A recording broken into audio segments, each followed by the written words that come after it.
বর্তমানে যুক্তরাষ্ট্রে অবস্থান করছেন ঢাকায় চলচ্চিত্রের অভিনেতা জায়েদ খান। আগস্টের আগে একটি শোতে অংশ নিতে নিউ ইয়র্কে গিয়েছিলেন তিনি। তবে আগস্ট পরবর্তী সময়ে নিরাপত্তা সমস্যার কারণে দেশে ফিরছেন না। নিউ ইয়র্কে অবস্থান করেই যুক্তরাষ্ট্রের বিভিন্ন অঙ্গরাজ্যে শো করছেন এই অভিনেতা।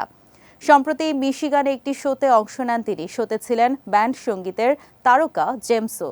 শো চলাকালীন ও শোয়ের পরে দুই শিল্পীকে দেখা যায় প্রাণখোলা আড্ডায়। সেই অভিজ্ঞতা সামাজিক যোগাযোগ মাধ্যমে শেয়ার করে জায়েদ লিখেছেন, আপনার সঙ্গে আড্ডা দিতে গিয়ে সময় যে কখন চলে যায় টেরই পাই না। আপনার আদর, স্নেহ, শাসন আমাকে আবেগপ্রবণ করে তোলে। আল্লাহ আপনাকে সুস্থ রাখুক, ভালো রাখুক, এই দোয়া সবসময়।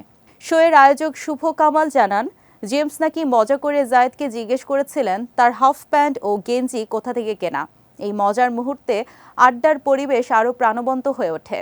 শুভ কামালের ভাষায়, জায়েদ ভাই থাকলে আড্ডা জমতেই হবে। গুরু জেমস তাকে পছন্দ করেন এবং আপন করে কথা বলেন।